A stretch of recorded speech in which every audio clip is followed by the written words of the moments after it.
Alors ouais, petite vidéo comme ça un peu à la Beast to Fly, hein, parce que voilà, j'avais envie de la faire. De toute façon, toutes mes vidéos elles seront à la Beast to Fly. Pour citer toutes les pannes possibles sur tout ce qui est Clio 3 normal, phase 1, phase 2, bon, surtout les phases 2. Hein. Et diesel, essence, finition GT et un peu les RS. Elles feront un peu moins partie du lot, mais c'est possible. Qu'elles aient ce genre de panne également. Donc là, ça va être une vidéo, je pense, assez longue, puisque sur ces Clio qui, même les phases 2 qui se terminent en 2012, bah, les bagnoles elles commencent à avoir plus de 10 ans, donc forcément, bah, les pannes deviennent plus récurrentes. Donc je vais toutes les citer, vu que la mienne est de 2009, donc début des phases 2, c'est une version GT. Et je vais dire toutes celles que j'ai eues et qui est possible d'avoir. Parce que je pense avoir eu les 3/4 des pannes sur ces bagnoles là. Donc je vais commencer par l'arrière de la voiture. Alors, juste en regardant comme ça, voilà. À l'arrière de la voiture, qu'est-ce qu'on peut avoir comme panne?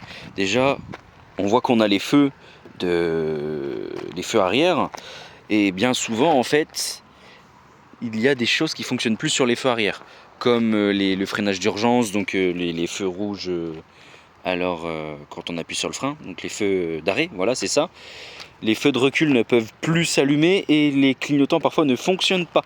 Et on se dit, bah mince, faut changer les ampoules, allez, on démonte tout, on change tout. Mais bien souvent, non. C'est bien souvent le connecteur qui est derrière le feu, qui est vieux, qui se vieillit et du coup, qui ne fait plus très bien contact.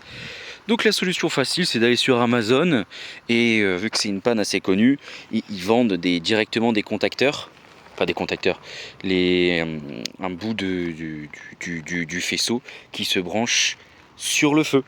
Donc concrètement, tu coupes ton faisceau, et après tu appaires chaque câble entre eux et tu rebranches le nouveau faisceau sur ton feu. Donc moi j'ai dû le faire des deux côtés, chacun à leur tour ils l'ont eu, à 5-6 mois d'intervalle. Donc parce qu'en fait je m'en suis rendu compte tout simplement parce que quand je mettais mon clignotant gauche ou droit, au lieu de faire tac tac tac tac, voilà tu tournes, non moi ça faisait crrra, crrra, voilà, mitraillette à droite et mitraillette à gauche. Hein. Donc tu te rends vite compte qu'il y a un problème quelque part. Tu penses que c'est les ampoules mais pas du tout. Après à un moment donné tu te dis bon bah allez, je passe la marche arrière, c'est parti, bah merde mes feux de recul ils s'allument pas. Bah ouais, tout simplement parce que le contacteur sur la boîte de vitesse est bien souvent à changer. Donc j'essaierai de mettre une photo sur la vidéo pour montrer ce que c'est. Et où ça se situe sur toutes les Clio et Renault Enfin, Clio 3, Scénic 3, même Scénic 2 d'ailleurs. Généralement, ça vient du contacteur et ça se situe au même endroit. Après, qu'est-ce qu'il y a d'autre? Bah forcément, les radars de recul, bah ça en fait partie avec. Hein. De toute façon, si tu n'as plus de feu de recul, les radars de recul ils fonctionnent pas non plus. Ni le buzzer, quand on passe la marche arrière, ça fait un bip pour t'indiquer que ça s'allume. C'est le contacteur, pareil. Après, il peut y avoir le moteur à essuie-glace, c'est vachement plus rare, mais tu peux l'avoir. T'entends juste que en fait, ça essaye de tourner ou ça ne tourne pas, et ça fait un gros bruit de pignon qui essaye de tourner dans un autre. Et puis ça fonctionne pas quoi. Et puis ça peut aussi faire ce bruit de pignon qui tourne dans un autre quand tu as une défaillance électronique et que l'essuie-glace tourne tout seul puisque à cause de ta défaillance, ça désactive tout automatisme de ta voiture et lui s'allume en pensant qu'il doit fonctionner alors que non. Voilà, ça va pas paraître logique, mais pour ceux qui ont déjà eu des défaillances électroniques, ça va l'être. Voilà, donc au niveau de tout ce qui est arrière, c'est ça. Et après voilà, il y a de l'eau qui peut s'infiltrer dans les feux parce que forcément le joint en caoutchouc au bout de plus de 10 ans, 10-12 ans, il commence à sécher, donc il devient tout dur et l'eau elle s'infiltre quoi, donc ça fait de la buée à l'intérieur. Là on le voit, j'ai encore des traces. Ah là là. Pareil pour celui-ci. Ah de toute façon il y en a encore de la buée dedans et de l'eau. Hein. Voilà, ça se voit pas trop de loin, mais bon, là il y en a encore. C'est tout des petites choses à faire, mais qui sont pas forcément nécessaires. Donc voilà pour l'arrière.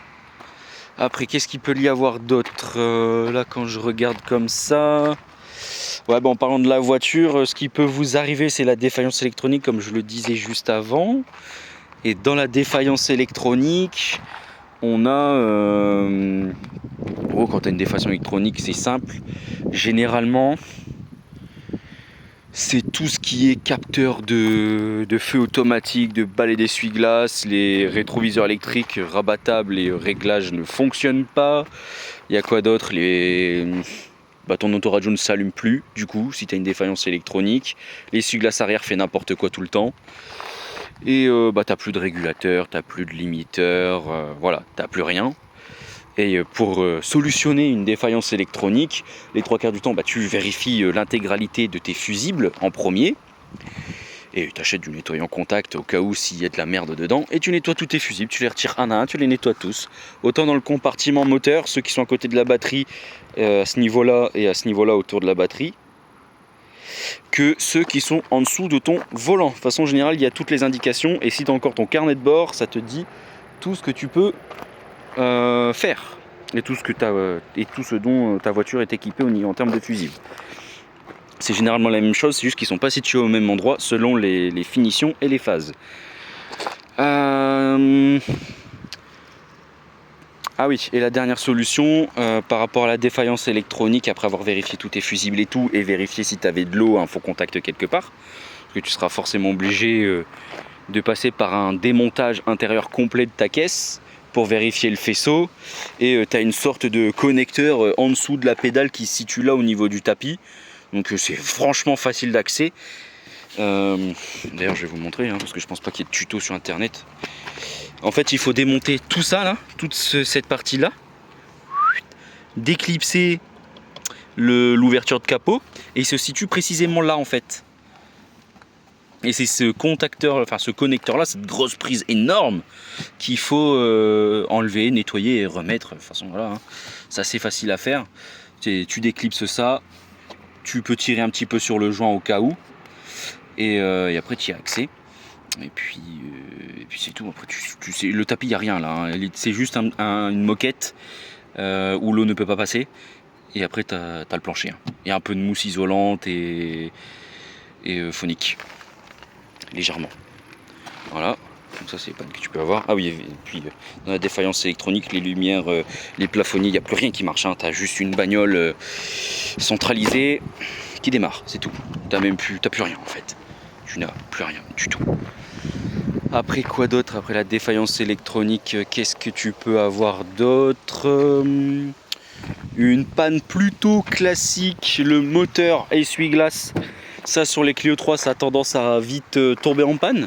Enfin vite, on s'entend, mais après c'est pas une réparation onéreuse du tout quand on le fait soi-même. Un moteur essuie-glace, tu peux en trouver entre 35 € si t'es chanceux. Si t'es malchanceux, tu peux monter à 75 € selon les marques que tu prends. Mais franchement, pour ce que c'est, prends le moins cher, ça reviendra au même et ça aura la même efficacité. Et ça durera autant de temps.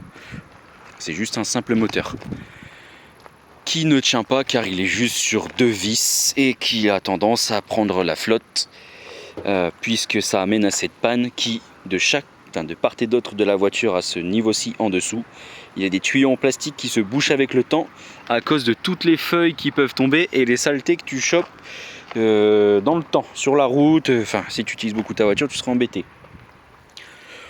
Tout en restant au niveau du compartiment moteur. Donc là, je vais ouvrir la voiture pour montrer.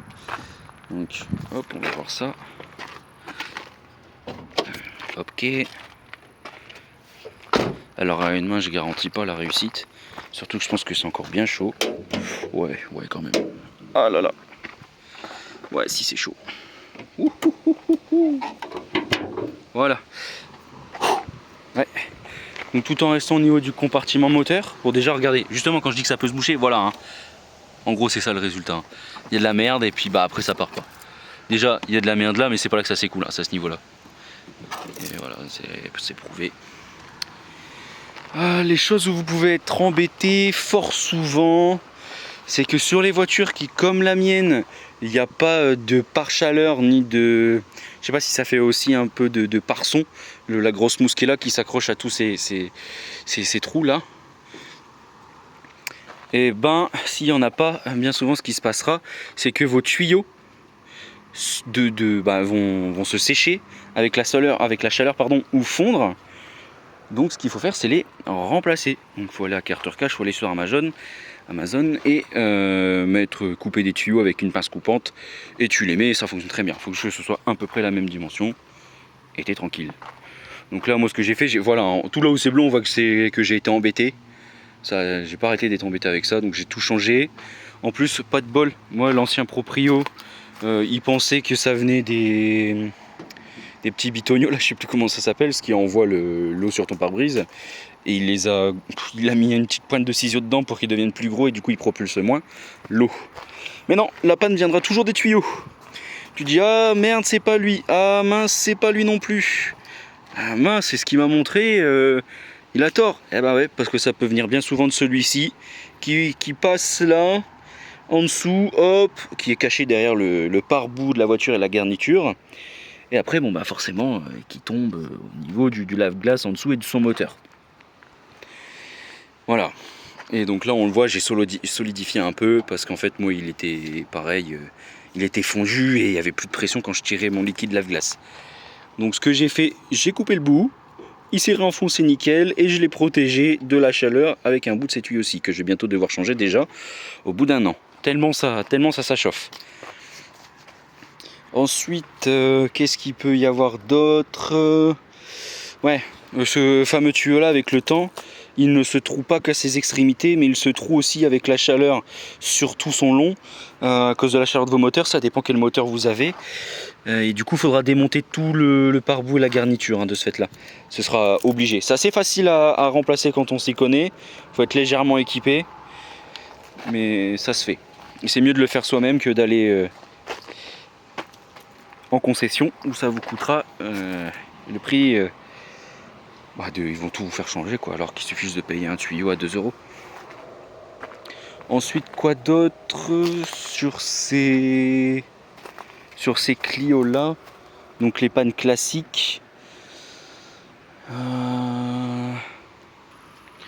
Ouais. Après les autres pannes qu'il peut y avoir sur ces Clio, si vous possédez le 1,6 litre 16V, peu importe sa puissance, c'est que sur ces moteurs là, le thermostat ils l'ont mis en plastique. Donc le thermostat c'est là où l'eau et l'huile sont assez proches pour que l'huile moteur se refroidisse. Et vu qu'il est en plastique et le joint en plus qui est à l'intérieur, en fait c'est soit le thermostat en plastique qui se déforme pour être clair, et donc l'eau et l'huile coulent par terre, ça fuit. Soit c'est le joint qui est en dessous du thermostat pour l'étanchéité qui se durcit et ne fait plus son travail. Moi c'est ce qui m'est arrivé, c'est juste le joint. T'en achètes un sur Autodoc, ça te coûte entre 10 et 20 €, tu le fais toi-même et t'es refait.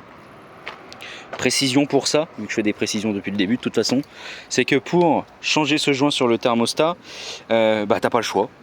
Tu démontes toute la boîte à air, toute la partie batterie, hop, une fois que tu as enlevé tout ça, tu as enfin la place pour changer ton joint. Et en fait, à bien faire attention, il faut prendre un vieux papier avec un tout petit grain, un grain léger, et frotter le rebord en alu en dessous du thermostat parce qu'il y aura forcément de l'huile de cramé ou autre. Puisque l'huile aura brûlé vu qu'il y aura eu des fuites entre l'eau et l'huile. Ça. Après, généralement sur les Clio, hormis les diesel, sur tout ce qui est motorisation essence, les bobines d'allumage crayon ont tendance à être fragiles, c'est le point faible, du moins celle d'origine. Donc moi j'ai racheté des Valeo, c'est kiff kiff, on les voit, les têtes sont grises alors que d'origine elles sont noires. De toute façon c'est la même chose. Hein. Et super simple à changer, hein. Opération pour les 4 minutes, hein. Vraiment. Après il faut quand même faire attention, mais moi si jamais vous n'avez pas de facture et que vous ne savez pas quand elles ont été changées, cherchez pas à changer-les. Et puis après vous êtes reparti pour au minimum 60 000 km. Au minimum. Pareil pour les bougies, si vous démontez ça, faites les bougies au passage. En plus ce qui est bien, même si vous êtes à l'éthanol comme moi, si vous mettez de l'iridium, vous êtes parti au moins pour 80 000 km. Autant vous dire que vous êtes tranquille jusqu'à la fin de vie de cette voiture. Je ne sais pas combien ce moteur peut prendre en kilométrage, en y prenant soin ou non. Mais j'espère au moins 250 000. Moi je m'approche des 200 000. S'il m'en fait encore 50 000, je suis content. Quoi d'autre? J'ai changé l'alternateur, il y a souvent des bruits bizarres, forcément avec la vétusté, comme la poulie damper, les galets tendeurs, possiblement la courroie d'accessoires. Ce qui est normal, ce qui est de l'usure, il y aura forcément les galets tendeurs et la poulie dumper à changer au bout d'une quinzaine d'années. Et puis, ouais, surtout, parfois ce qui provoque un bruit strident sur ces voitures-là, c'est le compresseur de clim, le roulement du compresseur. Au bout de toutes ces années, il est HS, sauf que pour changer un compresseur de clim, faut déposer courroie accessoire et la distribution. Donc quand vous faites la distribution et que votre voiture a plus de 15 ans, pensez à changer le roulement ou le compresseur. Par contre, ouais, ça coûtera... Faire un compresseur de clim, ça coûtera aussi cher que de changer sa distribution par contre. C'est très cher à faire. Un compresseur, même sur Autodoc ou autre, vous êtes entre 250 et 300 €. Et encore, ce ne sera pas de la marque. Ensuite, si comme moi, les anciens proprios ont bien tapé dedans, bon, après ça va, j'ai pas de souci moteur, mais la boîte de vitesse a tendance à être fragile entre guillemets, dans le sens où oui, elle est très bien constituée, elle est très fiable, mais fragile à la fois. Juste à cause de quoi? Parce que chez Renault, je sais pas pourquoi ils ont fait ça, il faudra aller parler aux ingénieurs de chez Renault, mais dans la boîte de vitesse, les synchros de boîte, ils ont décidé de les faire en plastique, ce qui fait que forcément, au bout de 15, bientôt 20 ans là, d'ici quelques années, la boîte, à chaque fois que tu passes un rapport, les vitesses elles vont craquer et au bout d'un moment ça deviendra impossible de passer les vitesses. Moi depuis l'achat, les vitesses elles craquent, enfin du moins la 4 spécifiquement, seulement d'un rapport à un autre précisément. Les autres commencent à craquer, la 2, parce que forcément je suis comme tout le monde, je m'amuse de temps en temps et vu que je tire principalement la 2, ouais, elle commence à avoir du mal quoi. Donc ça, la boîte de vitesse, si vous sentez qu'elle est trop abîmée, cherchez une autre Clio. Une autre Clio, ouais, peu importe que ce soit une RS, une GT ou une citadine lambda. Ça va vous coûter un bon billet d'entre 800 et 1000 balles de faire réparer la boîte, parce que certaines boîtes n'existent plus, donc il faut les faire réparer. Et si vous en trouvez une sur le bon coin et que vous la changez vous-même, bonheur à vous, mais à mon avis vous en tirez au minimum pour 500 €. Surtout qu'en général, quand on tombe la boîte, vaut mieux changer l'embrayage et le volant moteur avec, pour pas refaire tout ça plus tard. Et puis qu'est-ce qui m'est arrivé d'autre? Après voilà, je vois pas d'autre chose à dire sur la Clio en règle générale. Après c'est que des choses auxquelles il faut faire attention.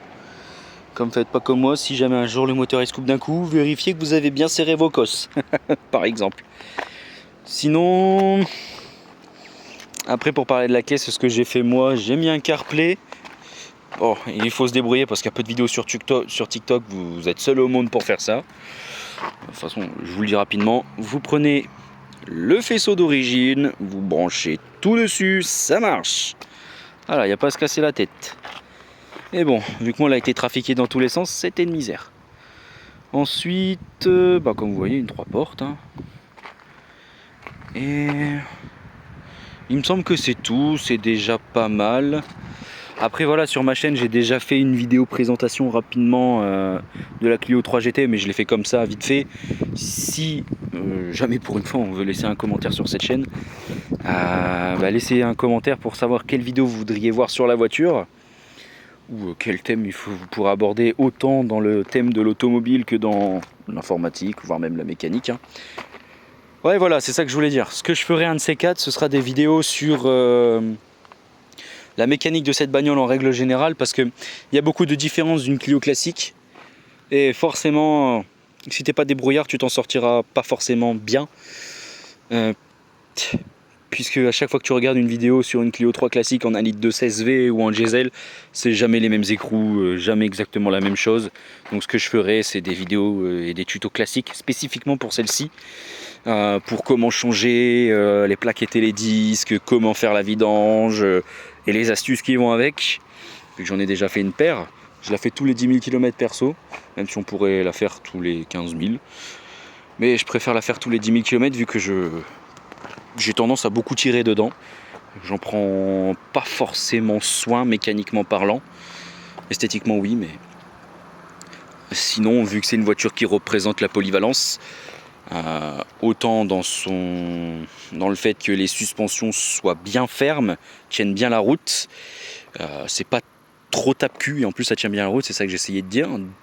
Et aussi dans sa puissance, c'est pas trop puissant, c'est ni assez ni trop. T'as juste 130 chevaux et si tu souhaites lui faire prendre un peu de puissance, tu mets un filtre à air sport et une reprogrammation et un peu d'éthanol et de tes 130 tu passeras à 150. Donc 20 chevaux sur un atmosphérique, c'est beaucoup. Et ben oui, la boîte de vitesse et le moteur font qu'elle est quand même joueuse, elle grimpe vite dans les tours. Pas, bien sûr pas aussi vite que quand tu as un turbo, mais pour un Atmo franchement c'est beaucoup amusant. Pour une Clio 3 vendue à l'époque, avoir un beau... Comment ça s'appelle? J'aimerais bien qu'on me le dise cette pièce là. Je perds mes mots. Une belle admission de mémoire. Celle-là elle est vachement stylée et ça fait du bien à voir. Voilà, bon après bon, ça reste classique hein. Et oui, après gros point négatif de la GT par contre, c'est sa consommation, c'est hallucinant. Pensez à bien gonfler vos pneus si vous faites beaucoup d'autoroutes comme moi, hein. Autant pour les 3 portes que les 5 portes, moi j'ai les dimensions standards même si les jantes sont modifiées. Au moins 2 barres 5. 2 barres 5 à l'avant et 2 barres 3 à l'arrière. Un petit 0,1 bar au-dessus quoi. Sinon ça consomme beaucoup. Rien que là, en étant bien gonflé, légèrement surgonflé, sans taper dedans, entre 120 et 130 sur l'autoroute, vous serez toujours entre 8 litres et 10 litres au 100. C'est énorme pour une voiture comme ça, je trouve. J'aurais préféré être en dessous des 7 litres 5 qui serait déjà un peu plus passable. Après elle est à l'éthanol, hein. C'est pour ça qu'elle consomme un peu beaucoup. Et faites pas la connerie comme moi, gonflez bien vos pneus, c'est pour ça que j'en parle, parce que quand vous les gonflez pas, vous êtes vite aux 12 litres. Et là, ça pique. Autant pour les pneus que pour la conso. Après, si vous avez une conduite lambda, les plaquettes et les disques tiennent franchement longtemps, ça freine très bien. C'est un gros monopiston, il y a 4... c'est que à disque sur les 4 roues, c'est pas à tambour à l'arrière, ça freine vraiment. Et après bon, il y a de la gueule quand même, hein. On a des beaux phares à l'avant, un peu genre Xénon, même si ça l'est pas. Il y a eu l'option les Xénon. Et voilà. Et ah si, la dernière chose à laquelle je peux parler, en parlant de défaillance électronique, j'ai eu de l'eau qui est rentrée dans ma voiture parce que le garde-boue il est fendu, je sais pas si on va réussir à le voir. Juste là. Alors, voilà. Ouais, voilà, on le voit. Et là, moi il faut que je le change, que je trouve la pièce, mais c'est assez dur à trouver. Pour l'instant j'ai toujours pas trouvé ni dans les casses. Sur internet dans une casse assez loin j'ai trouvé, mais bon 60 € la pièce ça me fait chier. Donc je vais attendre d'en trouver, mais dès que c'est fêlé comme moi, n'attendez pas, changez-le. Sinon l'eau s'infiltre à l'intérieur de la voiture malgré le fait qu'il y ait des bons joints à l'intérieur. Ça va passer à travers, la mousse elle va aspirer l'eau et vous allez être emmerdé, ça va rouiller de l'intérieur. Donc si jamais votre pare-boue a été fêlé un jour, démontez le siège et la partie passager au niveau de la mousse et de la moquette et séchez tout. Sinon la voiture, dans 1 an ou 2, elle est rouillée. Et vous allez avoir des problèmes. Et voilà. En tout cas, ce sera tout pour cette vidéo à mon avis. Si jamais j'ai autre chose à dire, je le rajouterai dans une prochaine vidéo quand j'aurai un peu de temps libre. En tout cas, dans un sens, merci d'avoir regardé. Salut!